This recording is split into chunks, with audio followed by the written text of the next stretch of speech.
Selamat pagi anak manis. Wah, kamu udah bangun. Selamat pagi anakku. Yuk kita berdoa dulu bersama-sama dengan Papa dan Mama. Kita mengucap syukur dulu sama Tuhan, ya.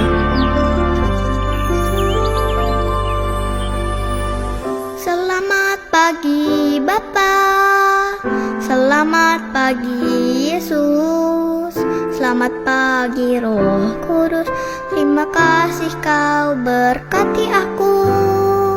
Selamat pagi Bapa, selamat pagi Yesus, selamat pagi Roh Kudus. Ku memujimu selalu. Pikiranku, ucapanku, perbuatanku, biarlah selalu senangkanmu, Yesus Tuhanku.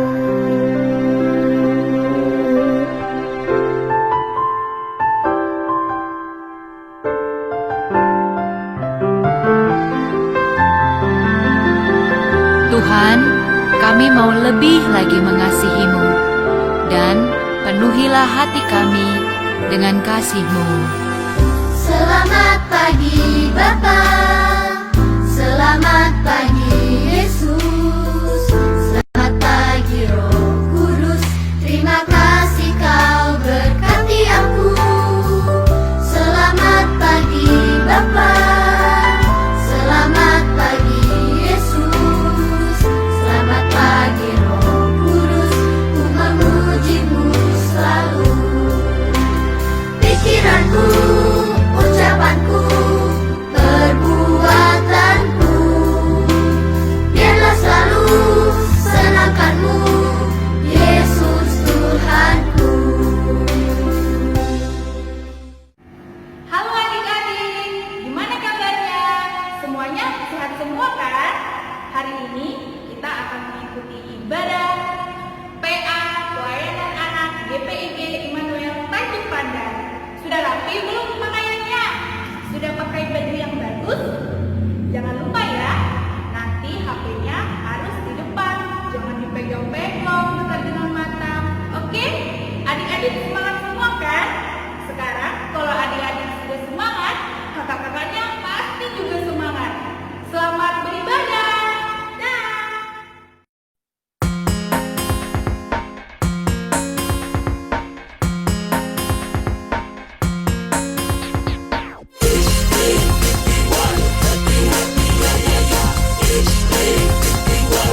Jangan lupa ya, Alkitabnya harus disediakan.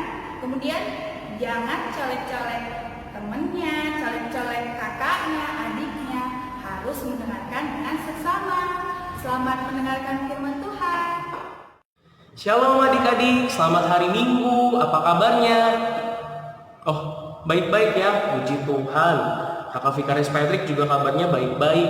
Nah, pada saat ini bersama-sama kita memulai baca firman Tuhan. Terus juga kita mau dengar kira-kira apa sih yang mau disampaikan firman Tuhan buat adik-adik semua.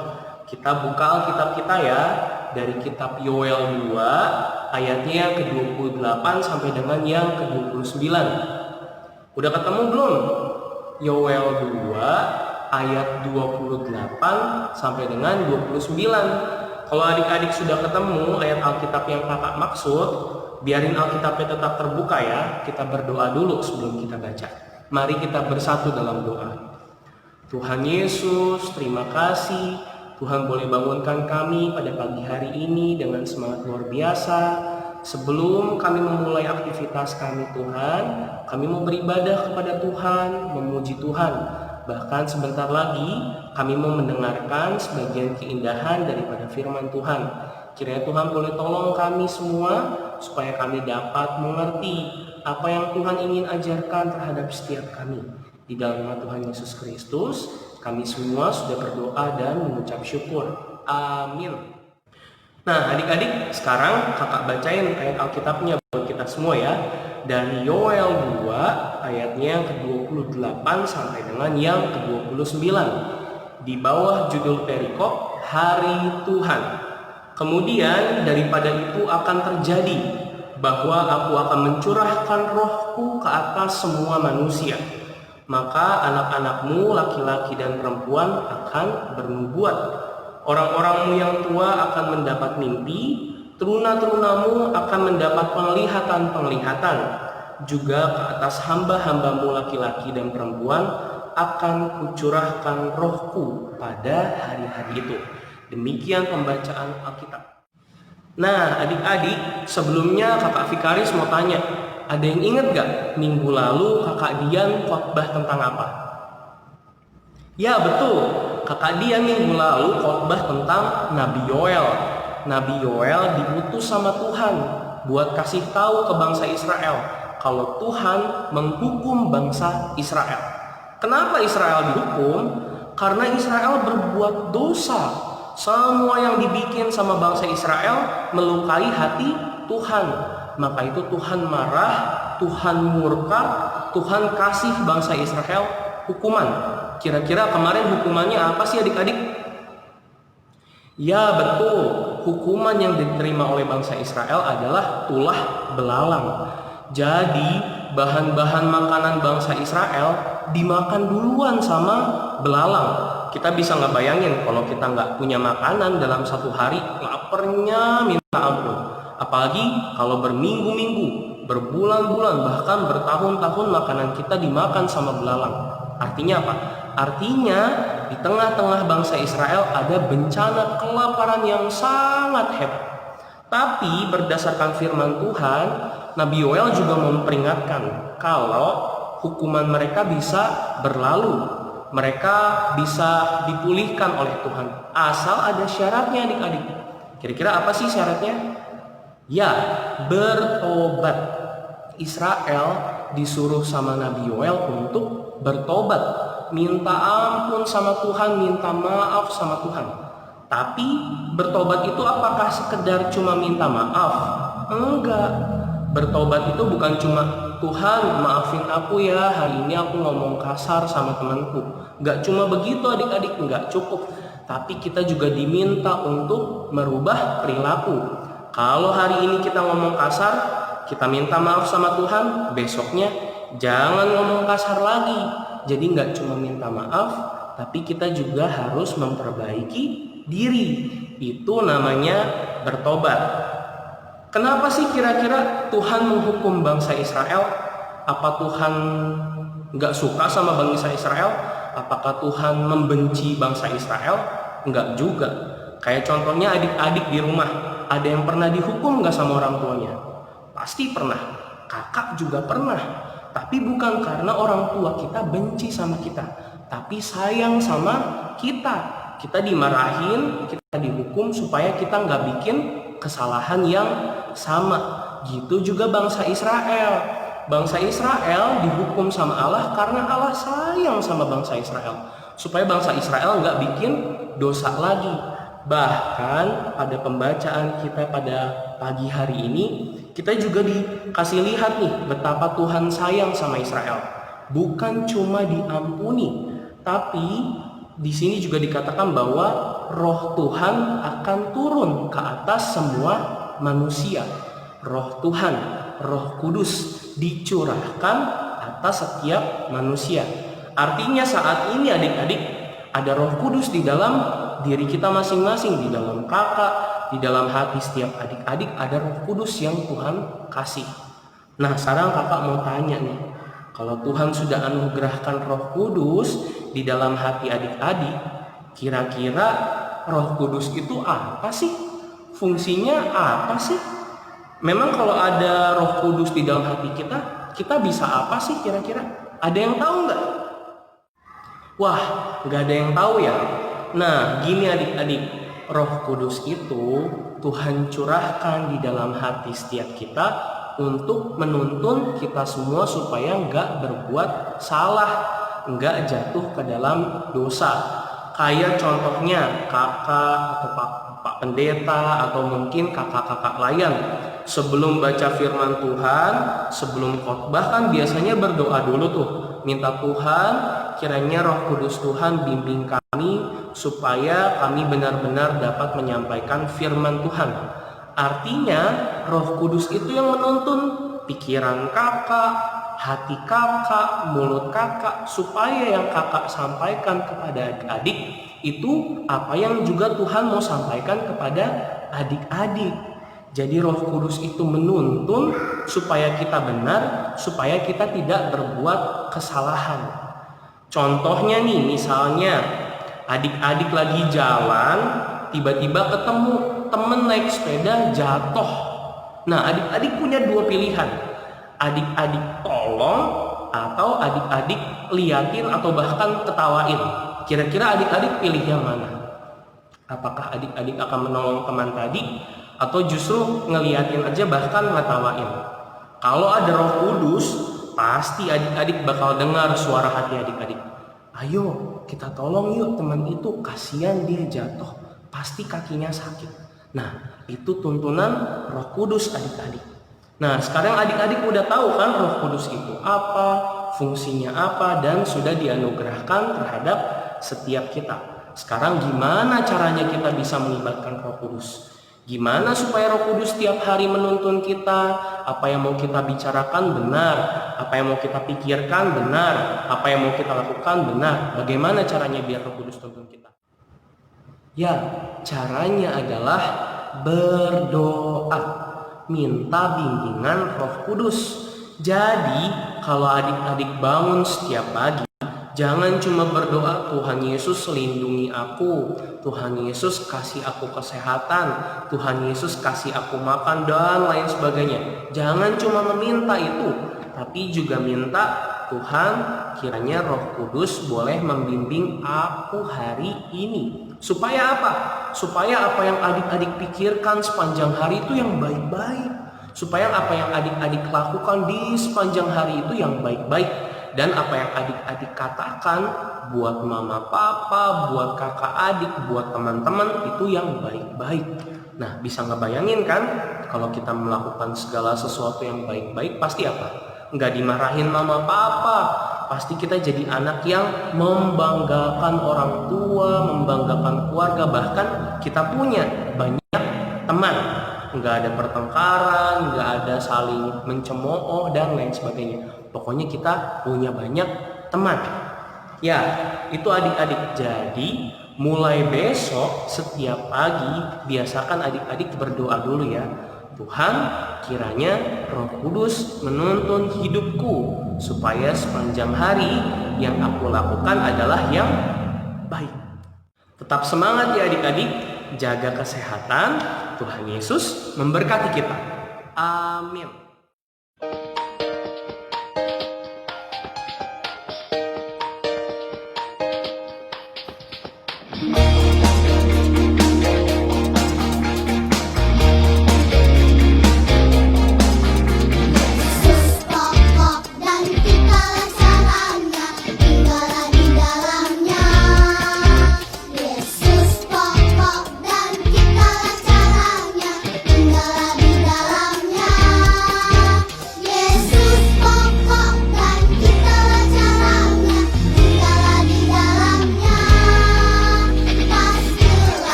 adik-adik semua untuk bernyanyi Ibu jari, jari telunjuk, dan seterusnya. Masih ingat-ingat?